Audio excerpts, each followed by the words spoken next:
Jodi, thank you so much for taking the time to be here today. How are you feeling? A little bit nervous, I'm not going to lie, but really excited about where the conversation is going to go. And where are the nerves stemming from? Just wanting to make sure that my opinion or my thoughts are relevant and can actually help people. I don't want to just sit here for the sake of sitting here. I actually want to really give back and help other women out there that are maybe have gone through some of the same issues I've gone through in my journey. Amazing. So we're gonna work out your superpower live as we go, Sure. which is going to be good fun. I love it when we do it this way round. Let's talk about some of those issues. Let's go deep straight away. Why not? Sure. What are some of the key topics that you think your life experience has brought you here today? I think I'm not going to use the phrase imposter syndrome because I feel like that's a bit of a buzzword at the moment. But I do think I do suffer with really believing in myself and backing myself and having sometimes those difficult conversations because I just want everyone to like me. And as I've gotten older and my friendship group has gotten smaller and I know that the friends I have today have got my back, I've probably care a little bit less about what people think. But at work, it's really important for me to be seen as a serious character.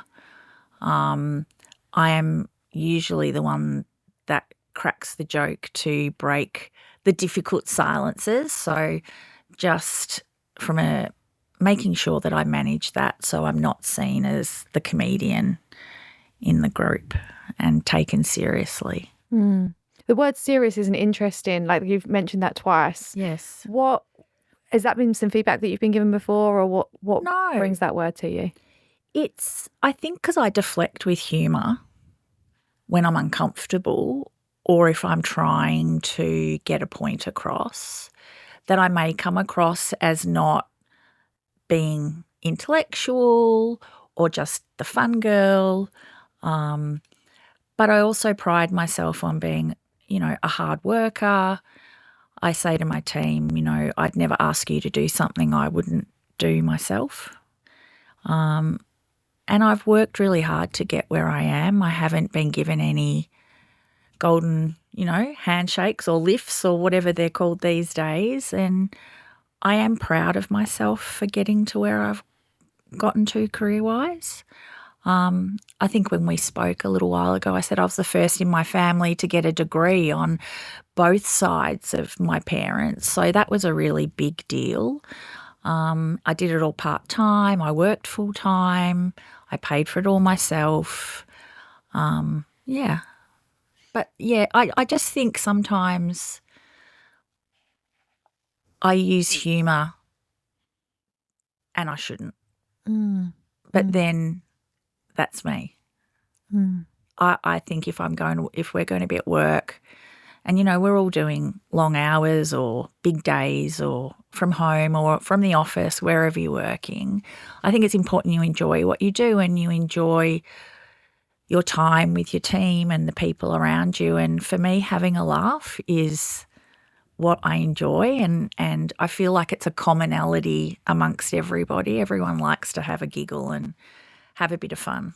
I guess it comes down to what your intention is behind the comedy, right? Like, Yeah. I think if you're in a position where you're doing it because you feel uncomfortable and it's being driven by like a need to like numb the tension out of a situation when really you want to be taken seriously, to use your language, and hold your own, it's a very different situation from if the conversation allows for the comedy and the humour. I agree. I was working with a guy actually recently, coaching, and he came into the session and he was like smiling and like laughing and everything. And I was like, it was quite meant to be a more serious chat. Like it was our first one. Like I normally go quite deep with people.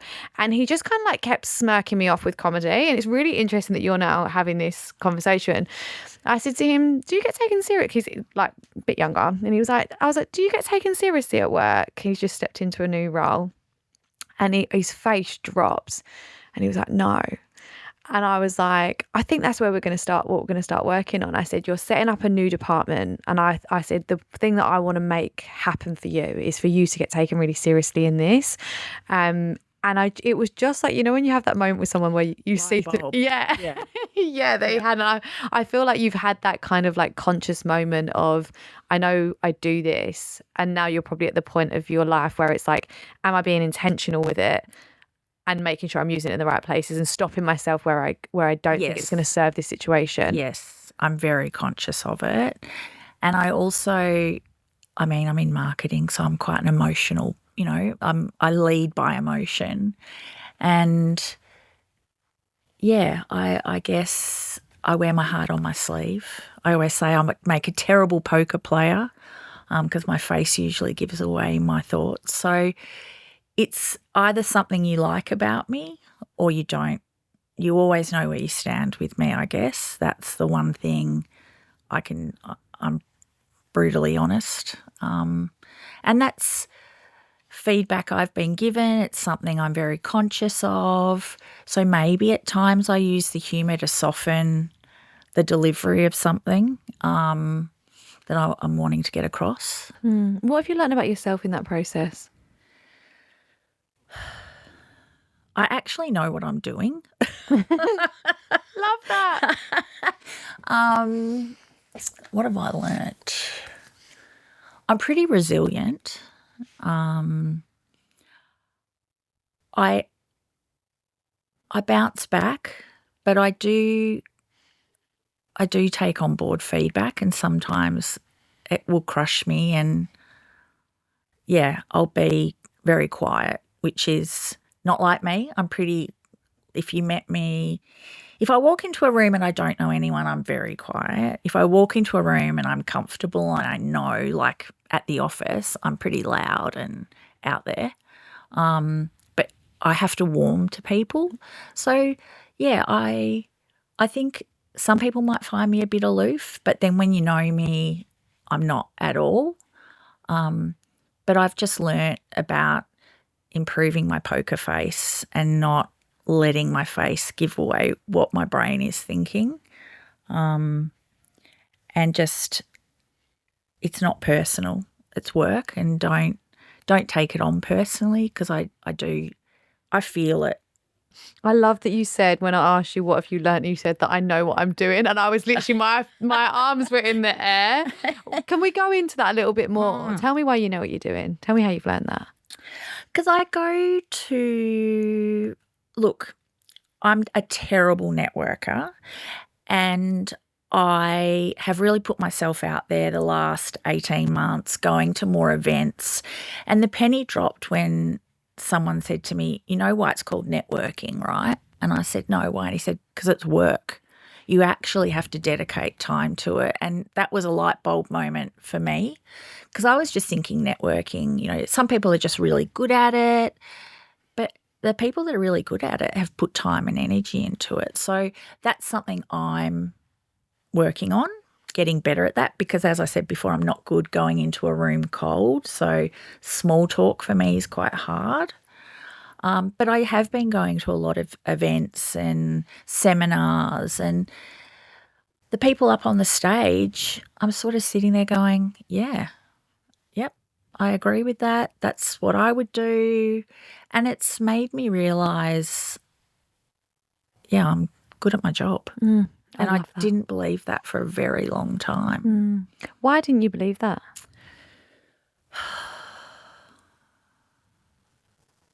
Why didn't I believe that? That's a good question. I guess because I see other people climbing up the corporate ladder and doing a lot less. And I really feel like I've worked hard to get where I am, and I've done the years. I was in advertising originally for 15 years, and that's a different beast altogether. Yeah, and I did, particularly in advertising, and I know this is a cliche, but I saw it firsthand, the difference between how men and women were treated in the industry, and I was actually made redundant while I was on maternity leave with my second child. So that really hit hard. That was a big confidence knock for me. And it took me a long time to get over that, being made redundant. At that point, I guess I was super emotional at the time. I've got a young baby and a 3-year-old at the time. And to be, get a phone call while you're on maternity leave saying your role's been made redundant was pretty hard. And it took me a while to get back on my feet after that, I'm not going to lie. So whenever anyone gets made redundant, I feel absolute empathy, because I know when the decision's being made by someone else for you and not by you, it's really uncomfortable, because it talks to your value and why that business doesn't value you enough to keep you. And I think that started the roller coaster for me of, am I good enough? And I just kept pushing myself and trying to make sure I could demonstrate that I was good enough and I was prepared to do the work to be good enough. And it's something that has stuck with me even now. I'm always wanting to learn or try something new. And if it doesn't work, it doesn't work. And that's okay. And being okay with that, not being afraid to try new stuff. I'm terrible with technology. I've got 3 daughters and, I've been really careful with social media, and we're very open and honest at home. There's nothing we don't talk about, much to my husband's chagrin sometimes, what the dinner table conversation is with 3 girls. But yeah, I guess, I just need to make sure I'm staying on top of social media, AI, all the latest technology for work, but also for them, and what does it mean for their future. And I feel like I've gone down a path. I don't even know if I answered your question. No, you answered it perfectly. And I think I did have a follow-up question on it though. When it comes to the advice, if you could go back and give that woman who was made redundant when she's just had her second child. Yes. Obviously being older and wiser and more experienced, and now knowing you're good at what you do. Yes. What advice would you give for her? It's not you, it's them. For me, delineating between when it's me, I say to my team all the time, it's not personal, it's work, but I still feel it personally. And I think for me, I've struggled to delineate, because I give so much for my job. I love what I do. I don't always not take it personally, if that makes sense. So when that happened, I certainly did not take that personally. So just reminding myself it's a business decision. It's not about you as the person. I mean, sometimes maybe it is, but I didn't feel it was in that instance. And stop being so hard on yourself. Do you feel, is what I'm hearing, that you've kind of said you've spent the rest of since that moment up until more recently trying to prove that you didn't deserve that, and trying to prove that you were good enough and that you didn't deserve to go through that in that moment? Like, has it been a bit of a gradual journey towards? I think so. Yeah, because that was really, up until then, I thought I was invincible. I had a really good job. I was in advertising. I had great friends in the industry. And then that happened, and it was like my whole world caved in. And as I said, it took me quite a while. Pride probably got in, ego. As I said, emotions, hormones, because I was a new mum again. And I think that was for me a defining moment of, right, you have to drive, you have to do more, you have to prove yourself. And today I still feel like I have to prove myself on a regular basis. But now I know,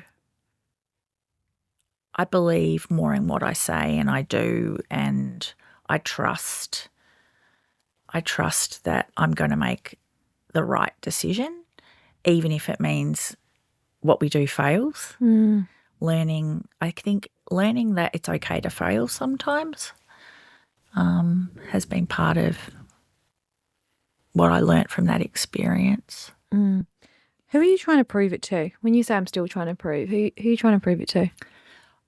Myself, my daughters, my husband, my boss, my team, pretty much everyone. Me probably the most. Yeah. I find this it's called limiting beliefs, what you're talking about in terms of that core belief of I'm not good enough, right? We all carry limiting beliefs in our lives that link back to our childhood. So mine was no one's going to like me. So when I was at my old company, I would always get consistent feedback. Chloe never shares her work. Like Chloe, we always kind of get to the end of the year and it's like, jazz hands, we've hit all our goals, everything's great. I used to head up new business and marketing, but they were like, we never get taken on the journey with her. She always kind of like just kind of does the jazz hands at the end. And when I dug into it with my coach, I found out actually the reason I did that was because I was worried about taking up space. And then when we dug down deeper, the real reason I did it was because I wanted to be liked. And I was worried that people wouldn't like me if I was bombarding them with my stuff because I didn't think my stuff was important. And when you get to those core limiting beliefs and know that actually we're fighting against those on a daily basis, the self-awareness around them, which you clearly have, allows us to work against them, right? Allows us to reframe, allows us to kind of go, actually, is this just a core belief that I have that every inner child, every like mini version of us has got, or is this real and in the moment now? Because every single person I know has a limiting belief, male, female, we've all got them. Like a bit of feedback always comes back to why does it hurt so much? Because it taps into that feeling of I'm not good enough. Because you mentioned earlier, feedback crushes you, but it will be because it will be tapping on that core wound. You and I both have something in common then. We both want people to like us. And I think that's human nature, right? I don't think anyone goes out purposely for people to hate them. But I just wonder why it's so indoctrinated into women, I think particularly. We've got this desire for people to, we want them to like us. Why? I don't know. It genuinely comes down to survival. Of like, if you got kicked out of the tribe back in the day, the way our brain hasn't evolved for the last 2,000 years, right? Yeah. So we need our brain latches onto things that might be wrong with us to save us and to keep us alive and to keep us in the tribe. So it's all kind of just biological really, and why we end up with these kind of psychological feelings. But the thing that's changed it for me in terms of not being liked is I really found the importance of learning to like myself. And that was the big shift for me. Once I identified my limiting belief, I knew it was I need to be liked. Once I'd gone on that journey, then going, but who do I want to like me the most? I'm realizing that throughout my whole life, I was so connected to people. Like I love being around people. I'm like completely enmeshed with my friends and just find them like such a big part of my life. But the only person that really goes through start to finish with you is you. And actually, for me, I'm okay with being the villain in some people's stories if I get to be the hero in mine. And that was like a really big thing for me of like, okay, sometimes you're going to make decisions and not everyone's going to be happy with them. But at the end of the day, can I look myself in the mirror and go, I back you, Chloe. Like you've got this, you're making the right decision for you. And that doesn't necessarily mean it's a selfish decision, but it means that that I can say, no, I'm proud of that. I'm okay with what I did there. And that's the big shift, I think. Like, do I like me? Because I'd never asked myself that question before, Don't know if I've asked myself that question. Let's do it now. Do I like me? Yeah. Some days I do. I think you said before you just were talking about perimenopause, and I'm right there. So physically, I don't like me. My body has certainly changed. And appearance has always been very important to me.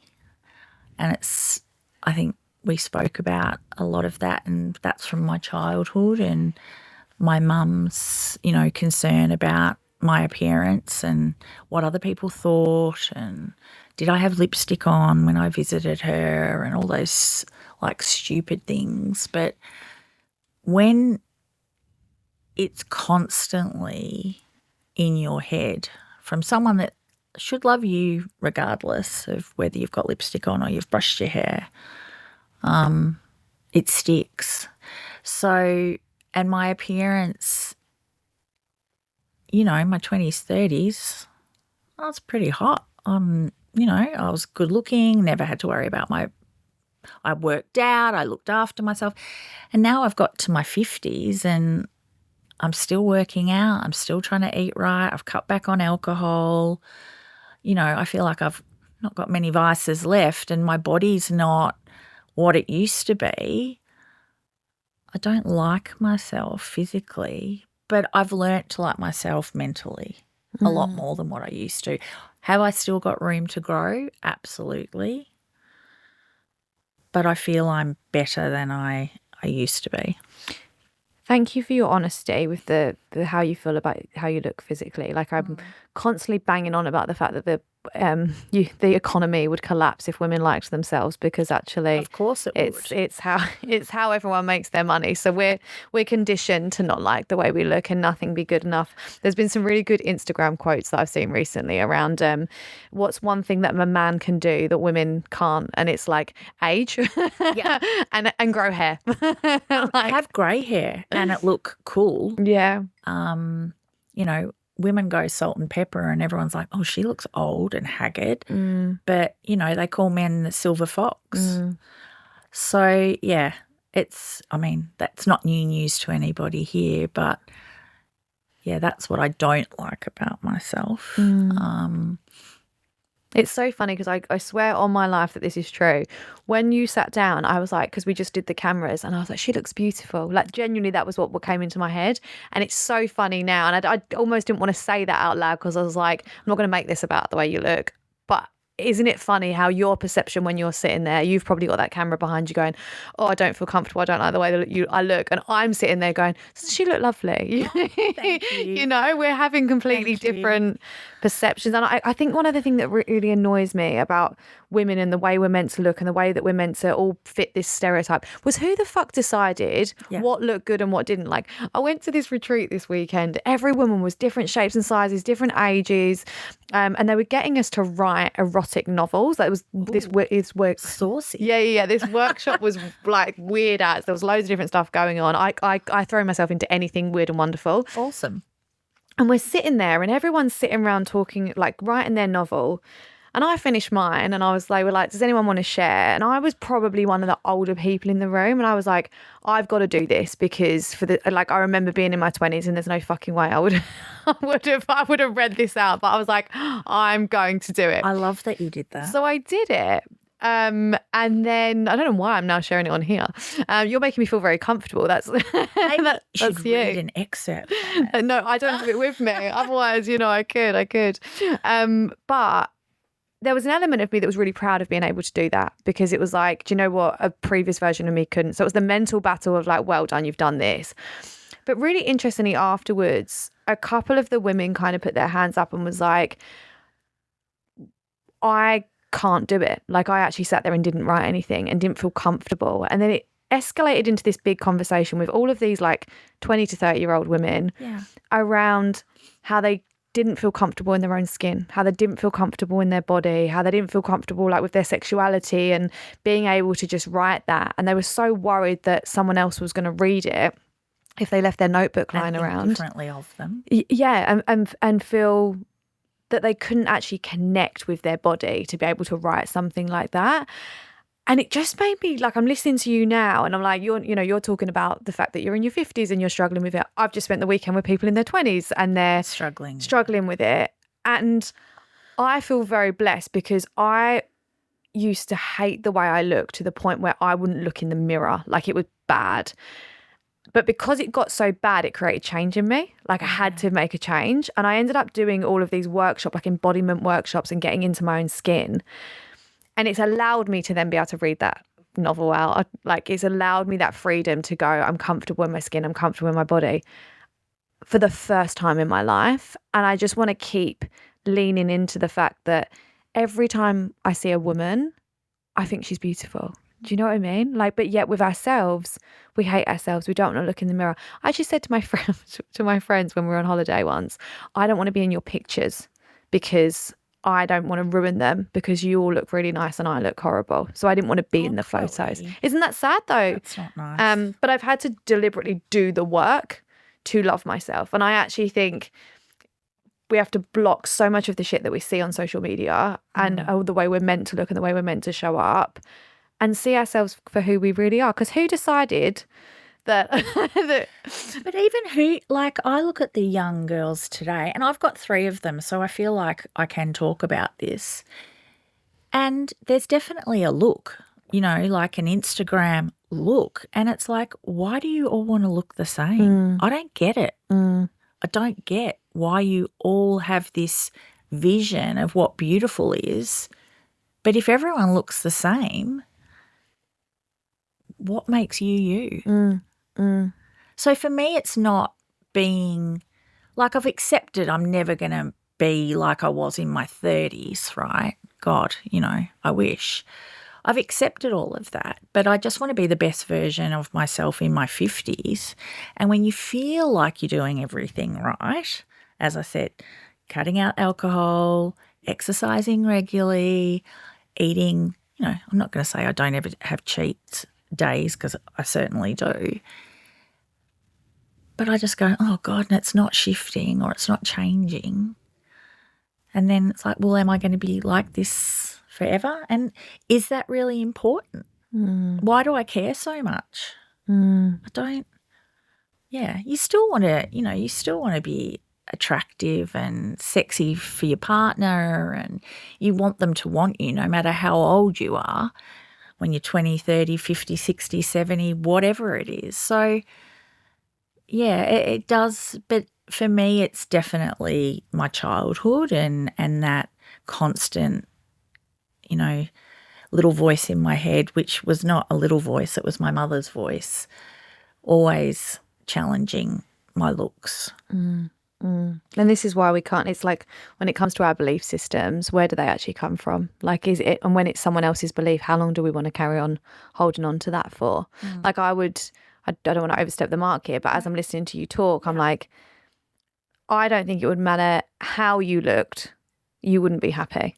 Do you know what I mean? Because I'm seeing this very glamorous woman sitting in front of me who people would die to look like in their 50s. And she's telling me she's just not happy with the way she looks. But I think that so much of this is mindset, and so much of this is the bullshit that we consume on a daily basis telling us we're not good enough, that I don't know what you would need to look like to love yourself. I think it's more of a mindset thing of like, actually, how do I day in, day out believe that I'm beautiful, believe that being a woman makes me beautiful. Like all of these retreats and kind of like workshops and stuff that I've been doing, I've kind of come to the conclusion now that all women are sexy. Like, because you see them like, I'm oversharing again, but we'll do like lingerie, like they'll do like lingerie shoots and stuff, right? Like we've had to do like camera work and like really step into, to learn to love myself. I had to go into the depths of like uncomfortable processes. Cried in David Jones buying my first bit of lingerie. Like it was an awful process. But I now look at all these women who are dancing with me, and we got kind of, it's just this female empowerment thing. It's a very, very private thing. And I just think they all look so hot, and it doesn't matter what shape or size or hair color or, anything. So there's part of me that goes, actually, can we just say that we're beautiful because we're a woman and all women are beautiful? Like, can we not just be part of that club? Yes, we can. But sometimes women, we're our own worst enemies, right? Some of the, I'm going to say, horrible people I've had to deal with in my life has been females, not necessarily males. So I think, we all need to get over ourselves, and we need to pick each other up instead of trying to tear each other apart.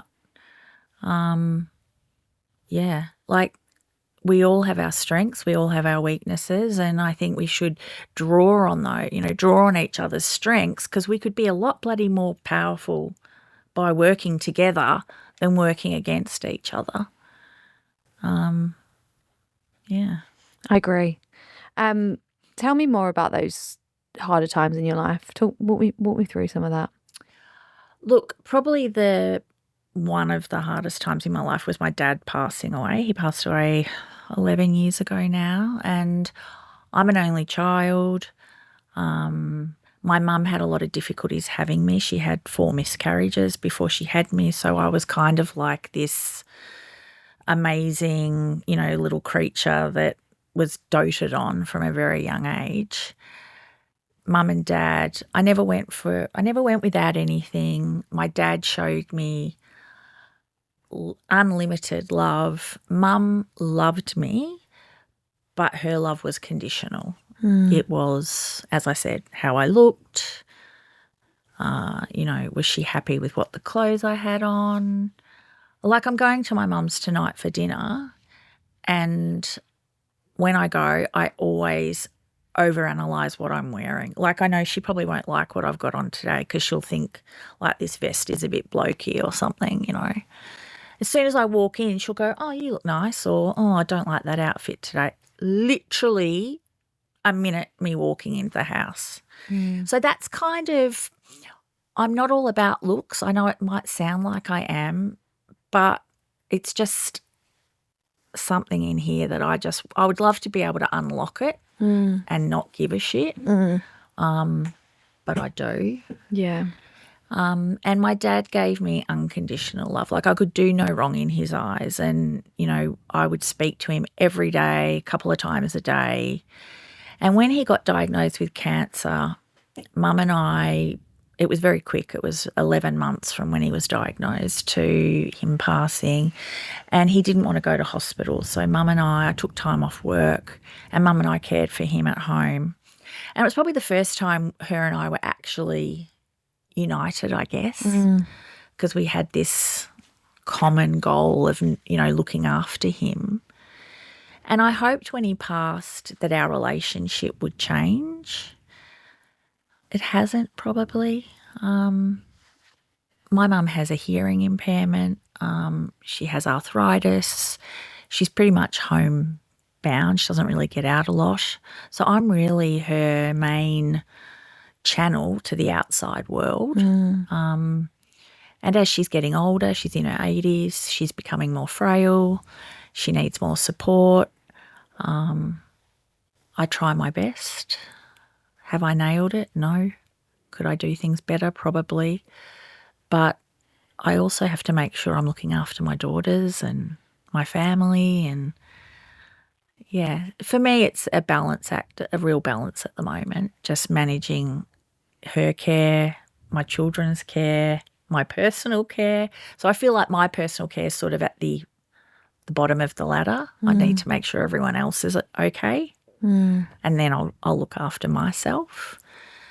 So that's something I want to work on in 2026 is maybe getting the list of a few of these workshops that you've done and opening myself up to some, new experiences and pushing me further out of my comfort zone. As I said, this whole networking gig certainly has pushed me out of my comfort zone, and I'm still terrible at it, but at least I'm going to things.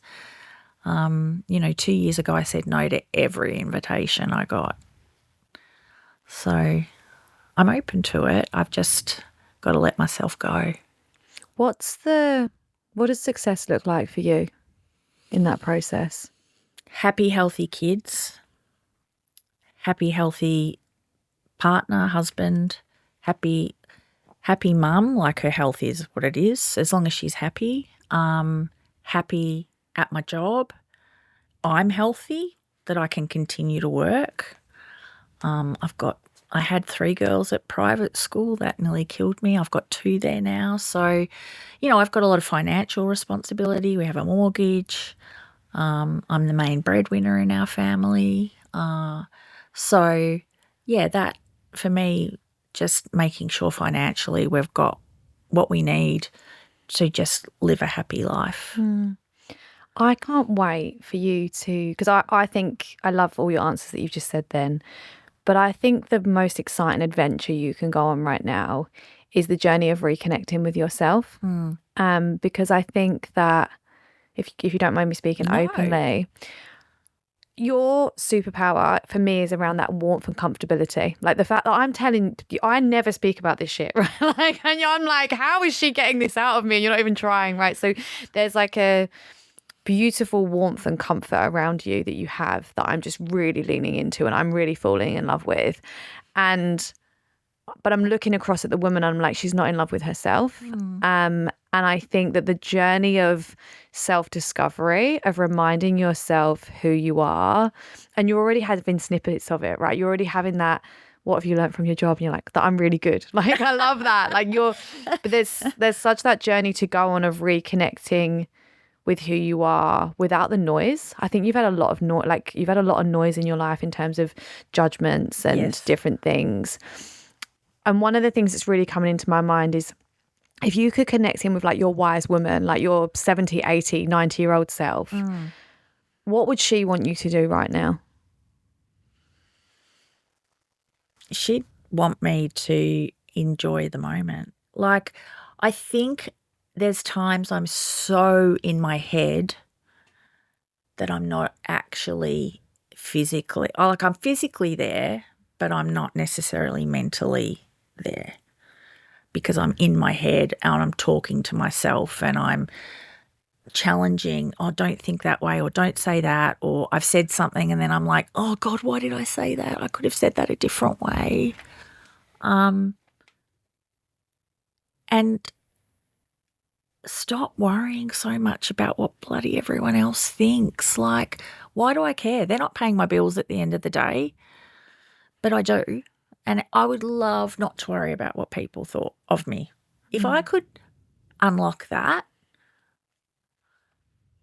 And look, it does change. Like, I care a little bit less what people think about me now than I did in my 30s. But I can't sit here and go, I don't give a shit what people think. I'm my own woman. I do my own thing.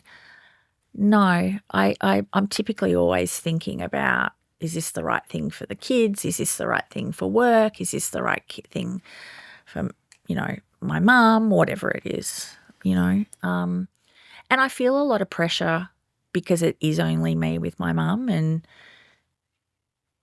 I've got no one else. My cousin is amazing. She does help me out whenever she can, but she's got her own life as well, right? And she's got grandchildren now.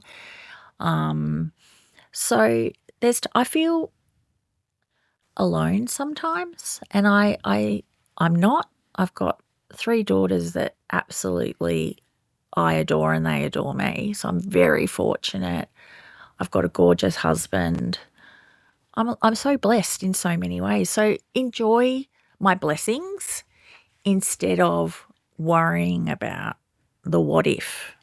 Does that make sense? It makes perfect sense. I think you'll be speaking to 50% of the audience who listen to this. Thank you for your honesty. I think the reason you feel lonely is because you're disconnected from you. Yeah. I think that you can be surrounded by people that love you and surrounded by people that need you and surrounded by people that you can add value and be of service to. But I think the person that you've lost in that process of giving and giving and giving is yourself.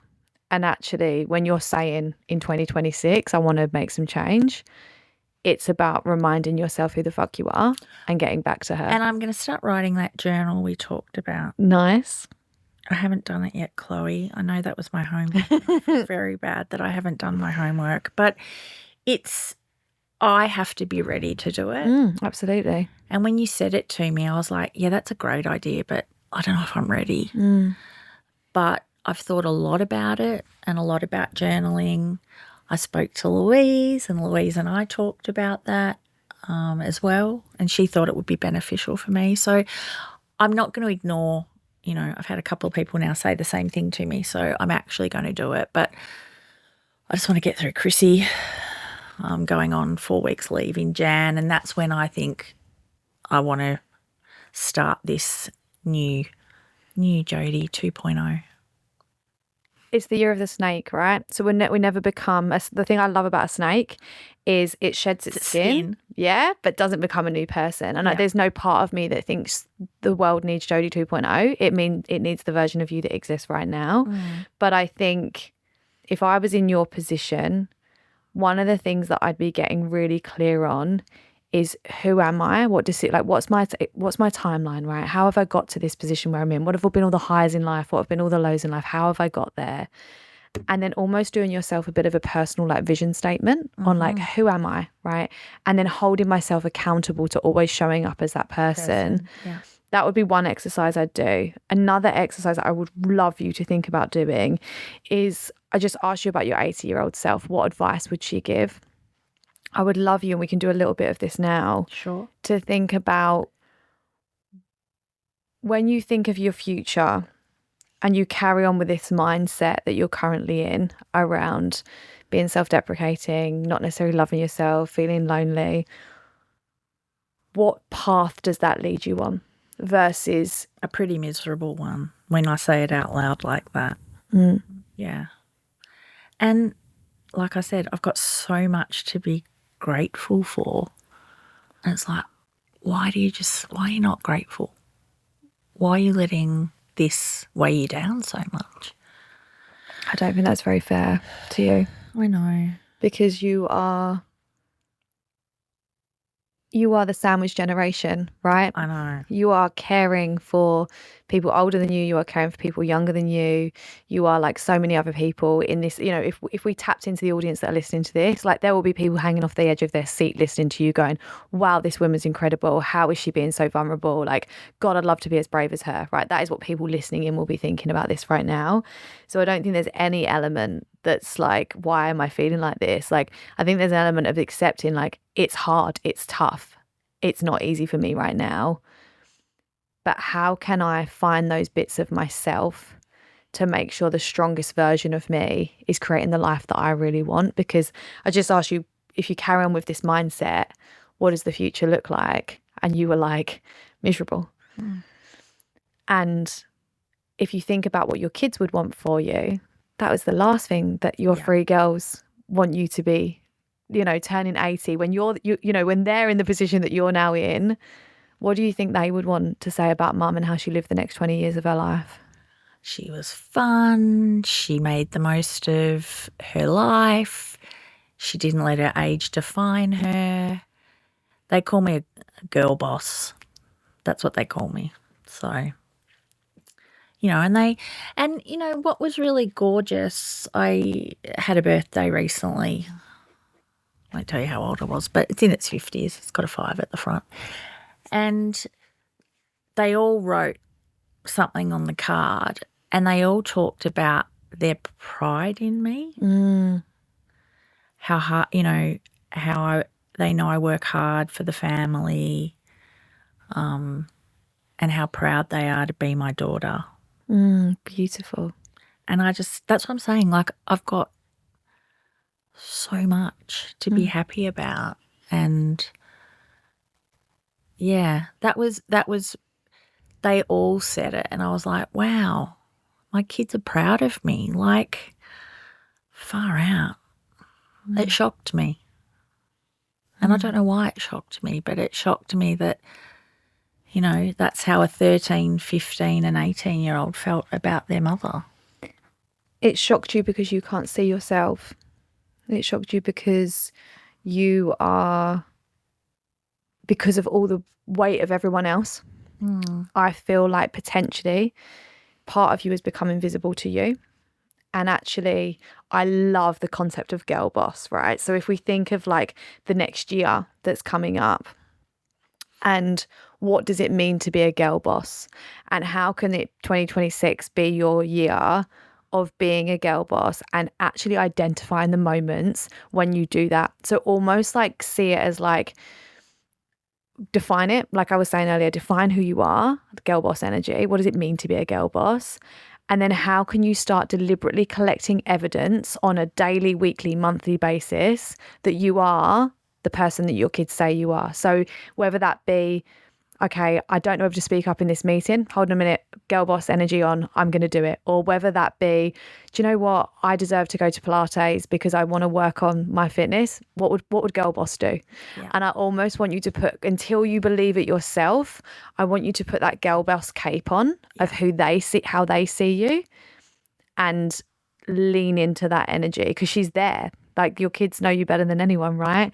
Yeah. So she's there. But I think you're collecting evidence that you're not good enough. And I would love you to start collecting evidence that you're girl boss. And I think then if you can have a whole year of being really conscious of that and making those decisions and proving that to yourself, by the end of this year, you are going to feel absolutely incredible. Okay. I'll challenge accepted. I love that. You're going to have to hook me up 2027. This is how I'm going. Yeah. So what would, let's step into it immediately. Yeah. What would girl boss be saying right now?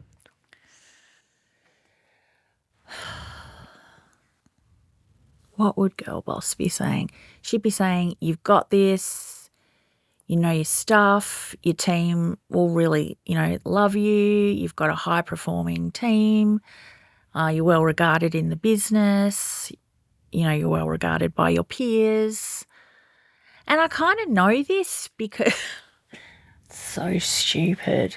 I kind of know this because we did like a 360 and we had an external facilitator of the exec team.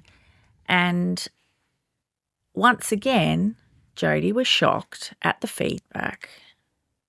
Like she was shocked when she read the word proud in the card from her daughters on how well regarded I actually was by the rest of my peers in the exec team. That doesn't surprise me at all. No one talked about she makes light of situations. No one talked to any of that. So, yeah. But I think it's about now collecting that data. Yes. You've identified the problem, right? You've got a mindset around creating data that you're not good enough, that you weren't wearing the lipstick, that that you jump, your mindset has been very much developed in that, like, collect data that I'm not good enough. I really want you, I know I'm repeating myself, but for the next year to start collecting those data points of I am good enough and I am amazing, I am a girl boss, because I think that it was going to be such a quick transition for you. Like, I feel like I'm saying this and you're like looking at me like this is a big mountain to climb. I actually think it's going to be a lot more transformative for you than you think. Like, I think if you even went back through your life now and this is the exercise I asked you to do earlier, but actually go, how did I get here? What are all the amazing things I've done? Like, how can I connect and go, that was me? Not I was lucky, not I worked hard. Where are the moments in your life where you really showed up and you were really capable? And just sit there and write for ages on like who you are and how you got here. Like, you've raised 3 kids, you've been made redundant and gone back into the workplace, you've made it onto the executive team. Like, even throughout this conversation, I could write 50% of it for you. Do you know what I mean? Because it's all there. Sure. It's then just about connecting with that and going, I did that. That was me that did that. Not some other, person disconnected from me. It was Jodi that did all of that. Use that as your base and then spend the next year for me collecting every data point that you can, that you are enough and that you are the girl boss that your kids see you as.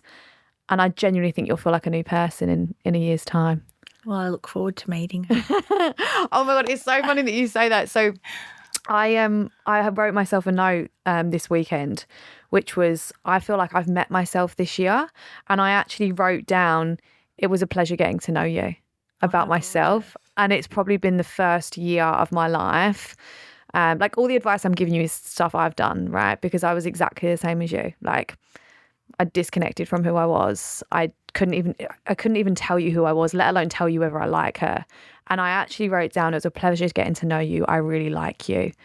And that was the moment where decisions became easier. That was the moment when saying yes became easier.